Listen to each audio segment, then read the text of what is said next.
चलिए ध्यान दें, यहां पर हम लोग इलेक्ट्रॉनिक विन्यास देख रहे थे।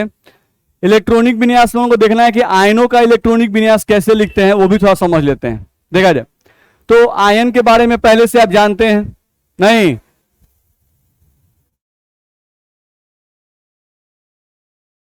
अच्छा, बारिश का आवाज है आए? हाँ, नाभिक में इलेक्ट्रॉन उपस्थित नहीं रह सकते हैं। अच्छा, एक क्वेश्चन था कि ये मेरा फैन आवाज नहीं कर रहा है?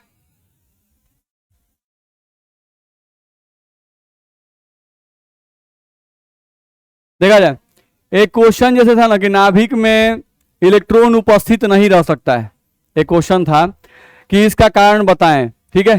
तो हाइजेनबर्ग के अनिश्चितता सिद्धांत से इसका कारण बताया जाता है। नाभिक में इलेक्ट्रॉन उपस्थित क्यों नहीं रह सकता है? हम डिस्टर्ब हो जा रहे हैं।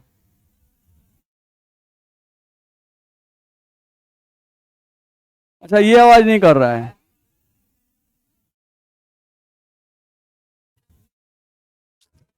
हमको बार बार कंफ्यूजन हो जा रहा है?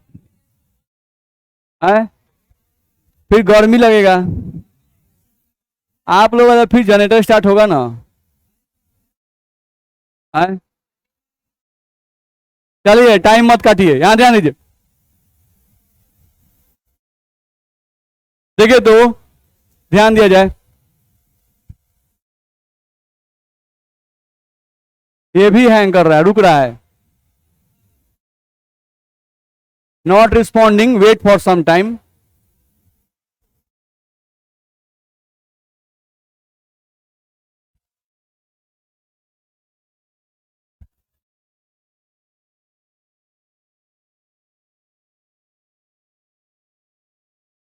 चलो देखो तो, एक क्वेश्चन पे आते हैं, उस क्वेश्चन को बना के देखा जाए।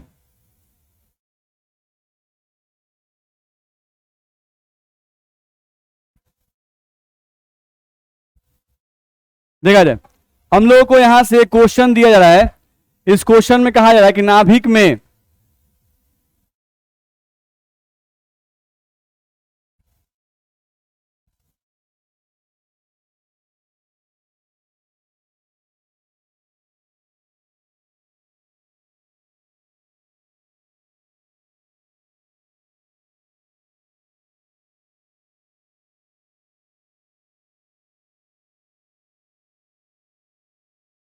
नाभिक में इलेक्ट्रॉन उपस्थित नहीं रहते हैं, नहीं।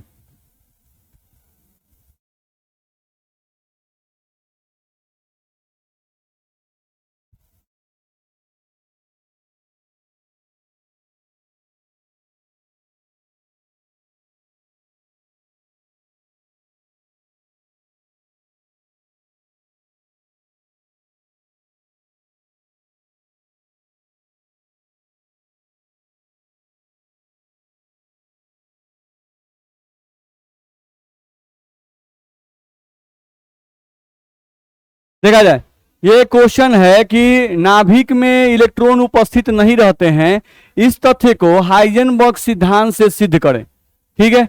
यही हम लोग को सिद्ध करने के लिए कह रहा है, समझो यहां से।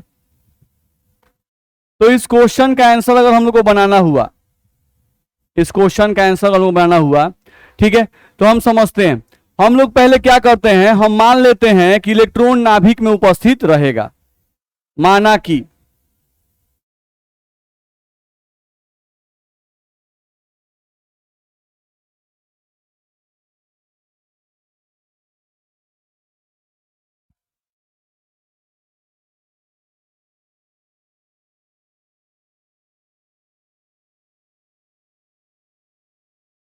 कि इलेक्ट्रॉन नाभिक में उपस्थित रहेगा। चलो,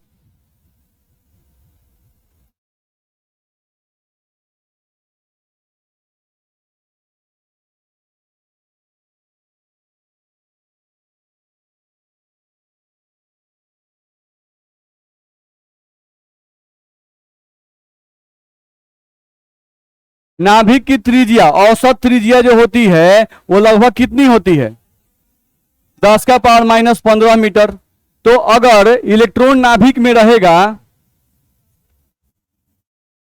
ना, अगर इलेक्ट्रॉन नाभिक में रहेगा नहीं तो इलेक्ट्रॉन इतना ही दूरी में न रहेगा। नहीं, हम लोग मान लिए कि माना कि इलेक्ट्रॉन नाभिक में उपस्थित रहेगा, नाभिक की त्रिज्या बराबर 10⁻⁻15 मीटर, अर्थात इलेक्ट्रॉन के पाए जाने की संभावना बराबर 10⁻⁻15 मीटर। यानी इलेक्ट्रॉन अगर नाभिक में पाया जाएगा तो इलेक्ट्रॉन के पाए जाने की संभावना यानी कितना ही दूरी में ना पाया जाएगा, अगर पाया जाएगा तो नहीं, यानी स्थान में अनिश्चितता कतनो होगा तो इतने के बराबर होगा डेल्टा एक्स का वैल्यू। चलिए, अब हाइजेनबर्ग के सिद्धांत के अनुसार, अकॉर्डिंग टू हाइजेनबर्ग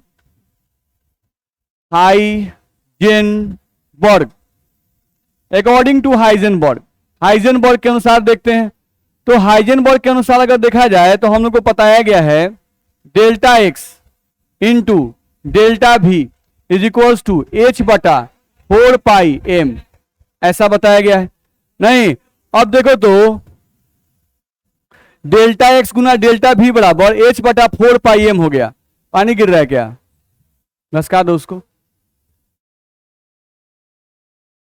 ऊपर से करकट कहीं फूटा होगा थोड़ा बहुत, देखा जाए। Delta x into delta v बराबर h/4πm, ये हम लोग को आ गया। नहीं, अब केयर करो कि डेल्टा एक्स, अगर हमको डेल्टा वी का मान निकालना है तो डेल्टा वी बराबर क्या होगा? h/4πm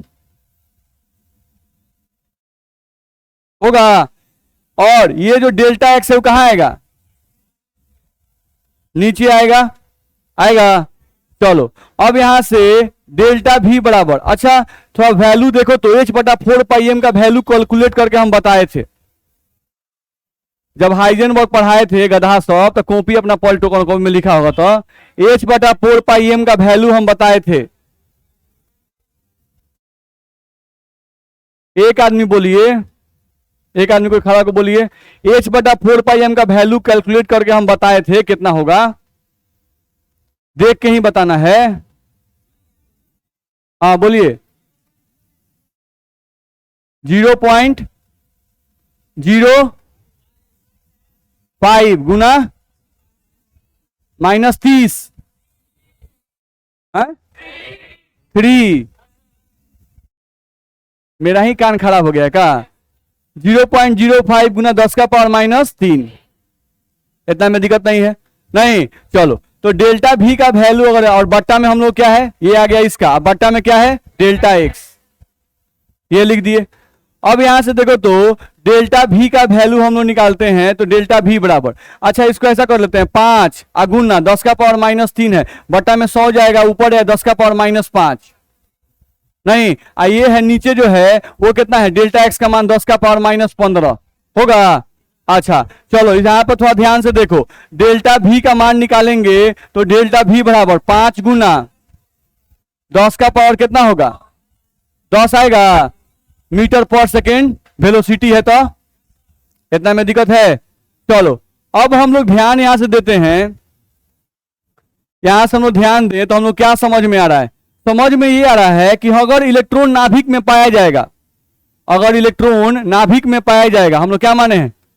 इलेक्ट्रॉन नाभिक में पाया जाएगा, तो अगर इलेक्ट्रॉन नाभिक में पाया जाएगा तो इलेक्ट्रॉन का वेग कितना होना चाहिए? नहीं, और यह प्रायोगिक रूप से सिद्ध हो चुका है कि इलेक्ट्रॉन का वेग प्रकाश के वेग से कम होता है। इलेक्ट्रॉन का वेग क्या होता है? प्रकाश के वेग से कम हो चुका है। नहीं, यहां पे हम लिख रहे हैं, देखो भाई, नहीं, यह सिद्ध हो चुका है,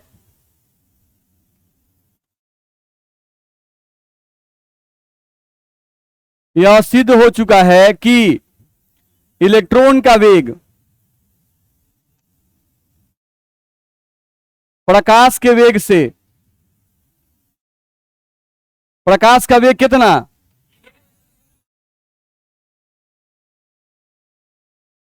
से क्या होता है? कम होता है, यह सिद्ध हो चुका है। नहीं, और यहां पर इलेक्ट्रॉन का वेग जो है वो 5 गुना 10 का पावर 10 मीटर पर सेकेंड आ गया, तो यह वेग प्रकाश के वेग से ज्यादा है, कम है? यह वेग प्रकाश के वेग से क्या है, ज्यादा है, तो क्या यह संभव है? यह असंभव है। यह क्या है? असंभव है। नहीं, तो अगर असंभव है इसका मतलब इलेक्ट्रॉन को नाभिक में मानना भी क्या है, असंभव है। मेरी बात समझ में आई? तो हम लोग को ये हाइजेनबर्ग के सिद्धांत का साबित करना था। तो पहले हम क्या किए कि इलेक्ट्रॉन को नाभिक में मान लिए कि इलेक्ट्रॉन नाभिक में होगा। चलो, अगर इलेक्ट्रॉन नाभिक में होगा तो चलो उसका वेग निकालते हैं। जब वेग निकाले तो इलेक्ट्रॉन का वेग आ गया हम लोग कितना, 5 × 10 का पावर 10 मीटर पर सेकेंड। अब यह जो वेग आया यह प्रकाश के वेग से ज्यादा है। नहीं, इलेक्ट्रॉन का वेग प्रकाश के वेग से ज्यादा नहीं हो सकता है, यानी कि यह वेग क्या है, इलेक्ट्रॉन के लिए यह वेग असंभव है। अगर इलेक्ट्रॉन के लिए यह वेग असंभव है तो यह मानना भी असंभव है कि इलेक्ट्रॉन नाभिक में पाया जाएगा। बुझाया? दिक्कत है? नहीं, तो इस बात को ध्यान रखना है। आगे बढ़े। अब बताइए, ये पानी जो था इसको टाइम पे बरसना चाहिए। क्लास के टाइम के पहले वर्षा होता, क्लास हम लोग बंद कर दिए रहते, आराम से सोए रहते। समझे नहीं आता है, पानियों को समझ में नहीं है। ऐसा टाइम पे बरसना चाहिए, ऐसे टाइम पे बरसना चाहिए कि भाई क्या होता है, सब कोई आराम करे, बच्चा अपने घर चल जाए या टीचर अपने घर चला जाए। नहीं, और उसके बाद आदत खराब है कि थोड़ी देर बरसता है फिर छूट जाता है, बरसे तो दिन भर बरसता रह जाए। चलिए देखा जाए। आयंस, हम लोग आयंस की बात कर रहे थे। देखा जाए, आयंस की बात करें तो आयन के बारे में आप पहले जानते हो, बड़ा छोटा सा चीज है। आवेशित कणों को आयन कहते हैं, सब लोग जानते हैं। जिन पर आवेश हो वही आयन होते हैं। नहीं, और आवेश 2 प्रकार के होते हैं, सब लोग जानते हैं, धन आवेश और ऋण आवेश। उसी के आधार पर कणों को 2 भागों में बांटा गया है, एक को धनायन और एक को ऋणायन। ठीक है, तो आयन 2 प्रकार के होते हैं, धनायन और ऋणायन, आप पहले से जानते हैं। ठीक है, ध्यान समझिए। अब धनायन जो होते हैं, ये जो हम बोल रहे हैं धनायन, तो धनायन का निर्माण होता है इलेक्ट्रॉन के त्याग से। कोई भी परमाणु जब इलेक्ट्रॉन का त्याग करता है, नहीं, तो धनायन का निर्माण होता है। ठीक है, जैसे आप समझते हो, यहां से अगर देखें हम लोग तो आप इसको अच्छे तरीके से समझते हो। हम लोग अगर सोडियम को ही लेते हैं, नहीं, तो सोडियम का परमाणु संख्या 11, तो इसमें 11 को इलेक्ट्रॉन और 11 को प्रोटॉन होता है, यानी 11 को माइनस और 11 को प्लस, यही होता है। अब सोडियम में से हम 1 इलेक्ट्रॉन को निकाल दिए, तो सोडियम यहां पर लिख दिए। अब इसमें से 1 इलेक्ट्रॉन निकाल दिए, 11 इलेक्ट्रॉन था, कितना बच गया, 10 को माइनस बच गया, लेकिन प्रोटॉन तो उतना ही है। नहीं, तो 10 माइनस में से 11 प्लस घटाएंगे तो 1 प्लस आएगा, तो सोडियम पर 1 प्लस। यानी कोई भी परमाणु अगर 1 इलेक्ट्रॉन का त्याग करता है तो उस पर 1 प्लस आएगा, अगर 2 इलेक्ट्रॉन का त्याग करता है 2 प्लस आएगा, 3 इलेक्ट्रॉन का त्याग करेगा तो 3 प्लस आएगा। इसमें तो मेरे हिसाब से उसको दिक्कत नहीं होगा। नहीं, तो कोई भी पूछता है कि धनायन कैसे बनते हैं, तो इलेक्ट्रॉन के त्याग से, ध्यान रखना है। तो धनायन कैसे बनते हैं भाई, तो हम शॉर्ट फॉर्म लिख रहे हैं, इलेक्ट्रॉन के त्याग से धनायन बनते हैं। नहीं, अब ऋणायन है तो जस्ट इसका उल्टा होगा। नहीं, इलेक्ट्रॉन के ग्रहण से,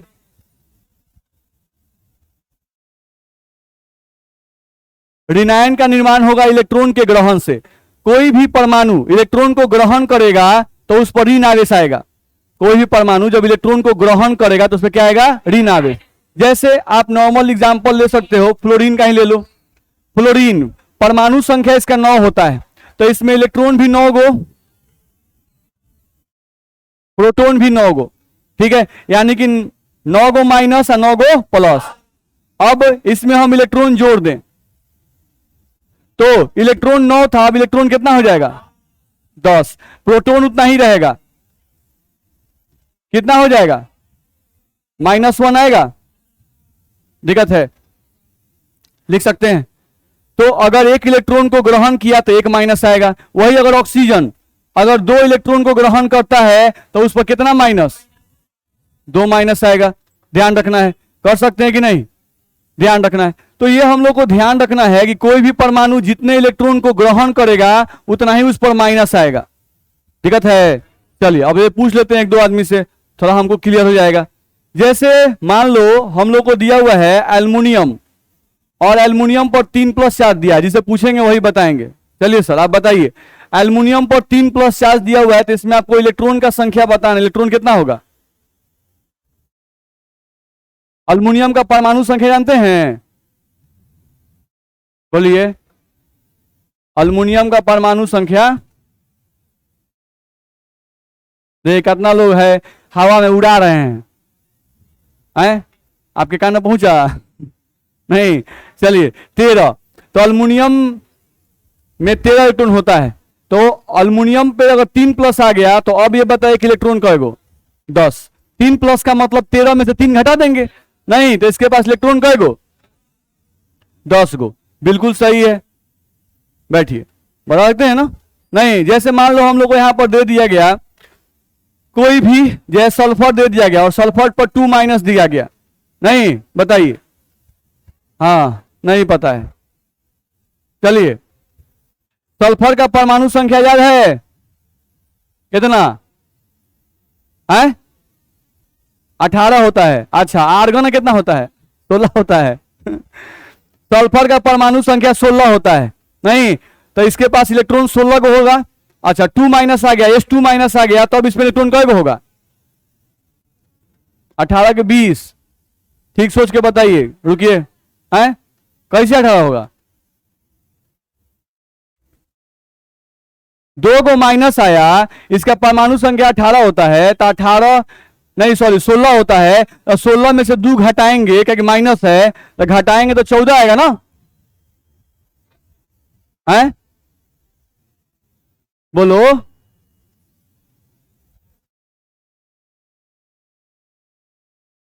जोड़ेंगे, बैठिए, हाँ जोड़ेंगे। बात समझ में आ रहा है? हम लोग जोड़ेंगे, तो मेरे कहने का सेंस ये है कि अगर माइनस रहेगा तो इलेक्ट्रॉन का संख्या जोड़ेंगे, और प्लस रहेगा घटाएंगे। ठीक है, इसमें कंफ्यूज मत होइएगा। आगे बढ़े, चलो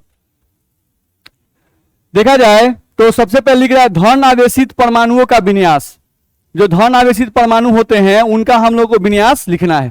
ठीक है, विन्यास धन आवेशितों का लिखना है, तो धन आवेश कैसे बनते हैं? इलेक्ट्रॉन के त्याग से, नहीं तो हमको इलेक्ट्रॉन निकालना है, हमको क्या करना है? इलेक्ट्रॉन निकालना है, ध्यान रखना है। चलो अब देखते हैं यहां पर, जैसे मान लो कोई बोलता है Al3+ का विन्यास लिखना है। ठीक है, तो पहले आराम से देखते हैं, चलो पहले एल्युमिनियम का विन्यास लिखते हैं। एल्युमिनियम का परमाणु संख्या 13, विन्यास लिखते हैं।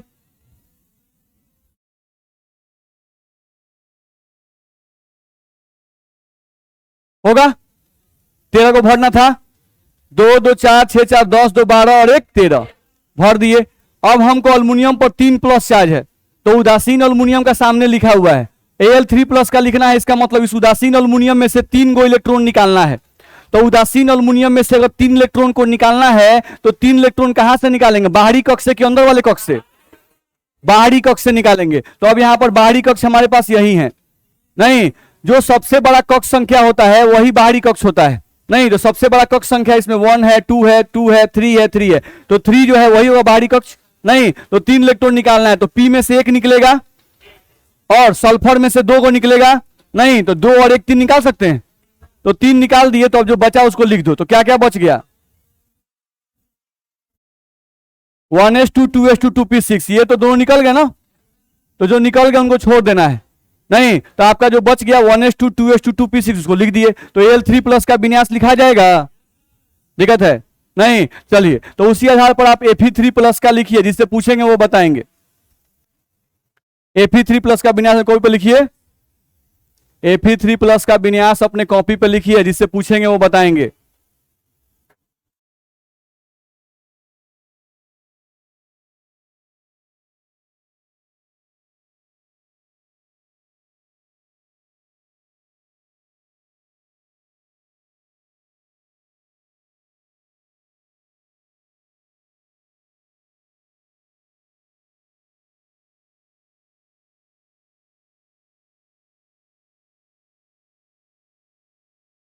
जिनसे हो जाएगा वो बोलेंगे कि हो गया, हो गया सर, खड़ा होइए, चलिए लिखवाइए Fe3+ का विन्यास लिखवाइए।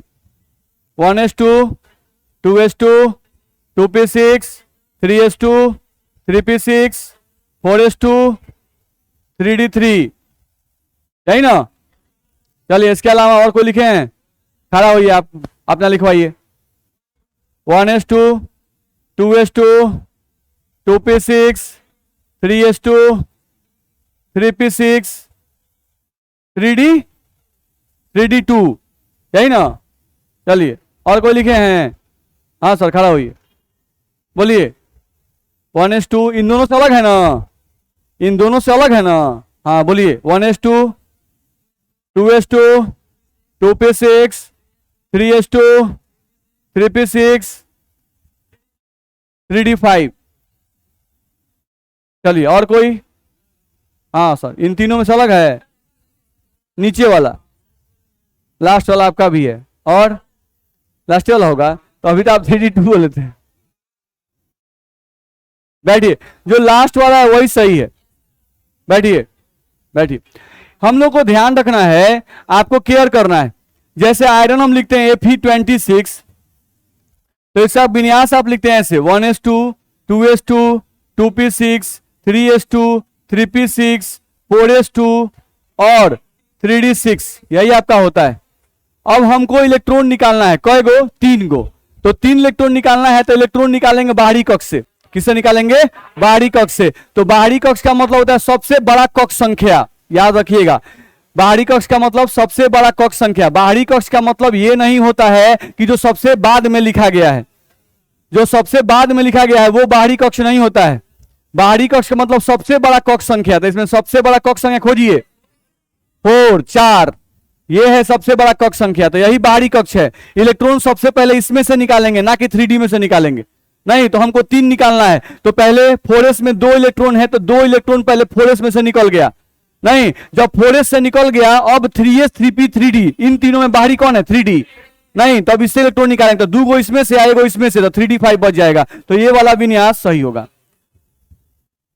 बुझाया सर? जल्दी का काम शैतान का होता है, नहीं तो सोच के बनाना है, हो जाएगा। किसी को दिक्कत नहीं है? तो इस तरह से आप आयन का विन्यास बड़ा इजी है, लिख सकते हैं आसानी से। किसी को परेशानी नहीं है? चलिए आगे बढ़े हम लोग। देखा जाए, हम लोग देखें तो इससे बता रहा है ऋण आवेशित परमाणुओं का विन्यास। हमको देखना है ऋण आवेशित जो परमाणु होते हैं उनका विन्यास लिखना सीखना है। तो वही है, जैसे इलेक्ट्रॉन बाहरी कक्ष से निकालते थे, यहां पर बाहरी कक्ष में ही डालेंगे, ध्यान रखना है। तो लिखना बड़ा आसान होता है। जैसे मान लो कोई बोल दिया Cl- का विन्यास लिखना है, नहीं Cl- का हमको विन्यास लिखना है। तो आप क्लोरीन का जानते हो पहले 17, विन्यास भी जानते हो 1s2 2s2 2p6 3s2 3p6 होता है ना, 3p5 3p5, ये हम लोग का हो गया। नहीं तो यहां से हम क्लोरीन का लिख दिए, अब हमको Cl- का लिखना है। नहीं तो इसमें बाहरी कक्ष कौन है? 3p, तो इसी में इलेक्ट्रॉन हम लोग बढ़ाएंगे, ध्यान रखना, इसी में हम लोग इलेक्ट्रॉन बढ़ाएंगे। तो हम लोग इसमें अगर इलेक्ट्रॉन बढ़ाएंगे तो विन्यास बस 3p6 हो जाएगा। यहां से 1s2 2s2 होगा कि नहीं होगा? दिक्कत है? चलिए आप Br- का लिख के दिखाइए। Atomic number 35, Br- atomic number 35, याद रहे Br का एटॉमिक नंबर 35 होता है, ठीक है। तब ब्रोमीन जब उदासीन होगा तो 35 इलेक्ट्रॉन, और जब माइनस आएगा तो 36 इलेक्ट्रॉन। तो 36 इलेक्ट्रॉन का विन्यास लिखना है। बताइए। 1s2 2s2 2p6 3s2 3p6 4s2 3d10 4p6 हो गया। सही है, सही है। बैठिए, यही सब का आया है। नहीं हम लोग को 36 करना था, यहां तक 30 होता है, 20 10 30 6 36, सही है। तो Br- का विन्यास लिखने में दिक्कत है? लिख सकते हैं, ये सब इजी है, आप आसानी से लिखते हैं। अगर विन्यास लिखने का तरीका हम लोग जान गए तो लिखने में परेशानी नहीं है। चलो आगे बढ़ते हैं, आगे बढ़े ना। किसी को दिक्कत है तो रोकिएगा क्लास में, जैसे अगर किसी विद्यार्थी को परेशानी होगा तो वो रोकेंगे, ये नहीं कि सब बोल रहा है यस सर, नहीं हम बोलिए नहीं पा रहे हैं, तो वैसा काम मत कीजिएगा। जिनको भी दिक्कत हो वो रोकिएगा। मान लीजिए कि नहीं रोक पाते हैं, अंदर से हिम्मत नहीं है, तो क्लास के बाहरियों निकल के पूछिए। ऑफिसों में हम बैठे रहते हैं कि सर हमको विन्यासवा नहीं समझ में आ रहा है। मेरी बात समझ में आ रही है? नहीं, लेकिन ये विन्यास बड़ा इंपॉर्टेंट है, देखने में बड़ा इजी लगता है, लेकिन बिना इनके जो है ना केमिकल बॉन्डिंग चलेगा, ना पीटी चलेगा, ना ऑर्गेनिक चलेगा, कोई केमिस्ट्री चलेगा नहीं। ध्यान रखना है छोटा चीज लेकिन है बड़ा इंपॉर्टेंट, इसलिए एकदम ध्यान से सब लोग समझे रहेंगे। ध्यान रखना है, इजी है लेकिन यूज बहुत ज्यादा है, ध्यान रखना है। चलिए यहां से हम लोग देखें अगर, तो अगले पॉइंट पे आ जाएं। अगला पॉइंट से पढ़ाया गया है मैग्नेटिक प्रॉपर्टी। नहीं, थोड़ा समझते हैं। मैग्नेटिक बिहेवियर यानी कि चुंबकीय गुण, ठीक है। यानी कौन सा परमाणु चुंबक से आकर्षित होता है, यानी कौन सा परमाणु जो है चुंबकीय फील्ड में आकर्षित होता है, और कौन सा परमाणु है जो चुंबकीय फील्ड को प्रतिकर्षित करता है। नहीं, वो हम लोग को समझना है। तो आकर्षण और प्रतिकर्षण, आकर्षण और प्रतिकर्षण के आधार पर देखा जाए तो पदार्थों को दो भागों में बांटा गया है। पदार्थों को दो भागों में बांटा गया है। हम ध्यान से सुनना है मेरा बात, आकर्षण और प्रतिकर्षण के आधार पर, ठीक है। चुंबक पदार्थों को दो भागों में बांटा गया है, लेकिन याद रहे चुंबकीय पदार्थ अगर कोई बोलता है तो चुंबकीय पदार्थ को 5 भागों में बांटा जाता है, जो कि हम लोग ठोस अवस्था में पढ़ेंगे। नहीं, तो इसीलिए हम क्लियर बता दे रहे हैं, ठीक है। देखिए इसका रिकॉर्डिंग भी हो रहा है। नहीं, क्या कि बाद में कौन, मान लीजिए किसी का साहब गए कोई बोला चुंबकीय पदार्थ तो 5 प्रकार का होता है, तुम्हारे मास्टर साहब 2 पदार्थ बताए हैं।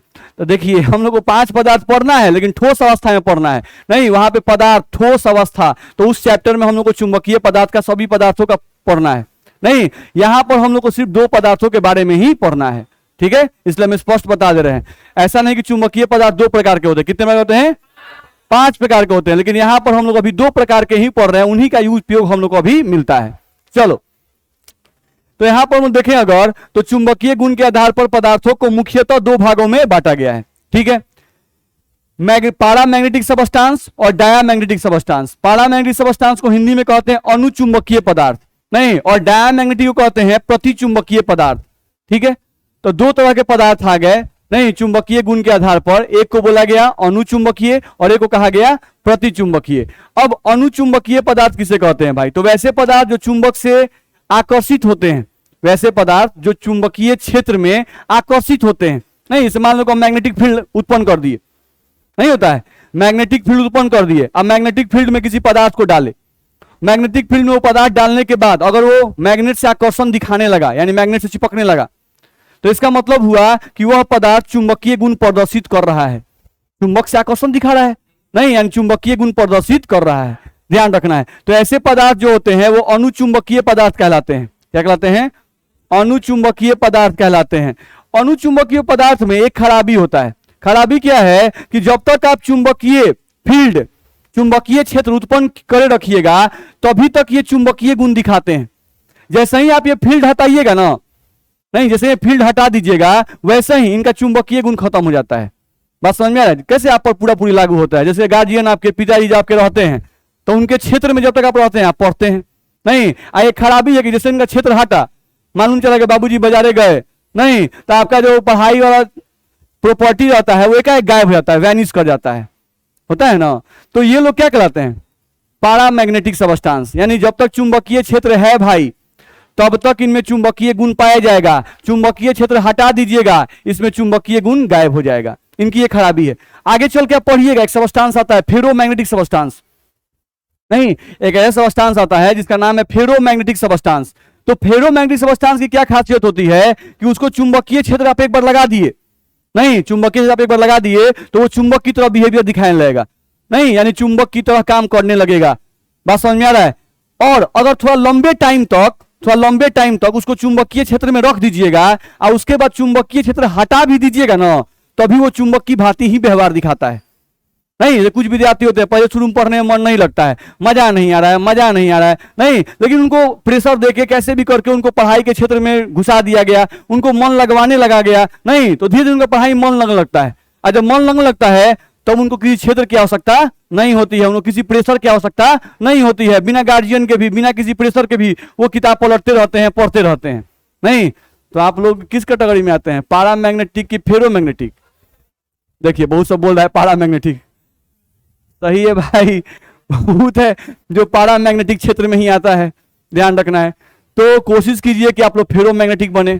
नहीं, अगर कुछ देर तक पढ़ाई का प्रेशर आप पे रहा तो पढ़ाई में इंटरेस्ट जगाइए। पढ़ाई में ऐसा रोज लेना चाहिए ना कि अच्छा आज हम कुछ नया सीखे, आज हम कुछ नया जाने। नहीं तो ये जब दिमाग में रहेगा ना कि अच्छा ये सीख गए, अच्छा ये सीख गए, नहीं तो उस केस में आपका इंटरेस्ट जगता जाएगा। नहीं और एक होता है ना, कहीं ना कहिया खत्म होगा बुझाई नहीं रहा है एक यो चलता है दिमाग में, नहीं 2 महीना से परमाणु संरचना खींचे जा रहा है टीचर, कहीं ना का दिमाग में धरे हुए है, बस नहीं आ रहा है। तो 2 तरीके का पढ़ाई होता है, एक होता है इंटरेस्ट के लिए कि हम जान रहे हैं, अच्छा ये जान गए, अच्छा ये जान गए, नहीं चलो इस टॉपिक पे क्वेश्चन पूछते हैं, अच्छा इस टॉपिक क्वेश्चन पूछते हैं, तो आपका इंटरेस्ट बढ़ता जाएगा। ठीक है, चलो तो अनुचुंबकीय पदार्थ समझ में आया। अब एक आता है डायमैग्नेटिक सबस्टेंस, जिसको बोलते हैं प्रतिचुंबकीय पदार्थ। तो प्रतिचुंबकीय पदार्थ जो होते हैं ये ऐसे पदार्थ हैं जिनको जब चुंबकीय क्षेत्र में रखा जाता है तो ये चुंबकीय क्षेत्र को प्रतिकर्षित करते हैं, यानी विकर्षित करते हैं। आकर्षण वाला गुण नहीं दिखाते हैं, ये प्रतिकर्षण करते हैं, यानी जैसे इसको क्षेत्र में डालिएगा ये दूर भागेंगे, बस में आ रहा है, यानी ये चुंबक की तरह बिहेवियर नहीं दिखाते हैं। तो ऐसे पदार्थ जो चुंबक से आकर्षण नहीं दिखाएं, प्रतिकर्षण दिखाएं, विकर्षण दिखाएं, वैसे पदार्थों को डायमैग्नेटिक सबस्टेंस कहते हैं, या वैसे सबस्टेंसों को प्रतिचुंबकीय पदार्थ कहते हैं। इतना में दिक्कत है नहीं, चलिए आगे बढ़ते हैं। तो जो बात हम लोग बोल रहे थे पैरामैग्नेटिक सबस्टेंस के बारे में वो सब लिख दिए हैं, नहीं आप पढ़ सकते हैं इसको, आगे बढ़े ना हम।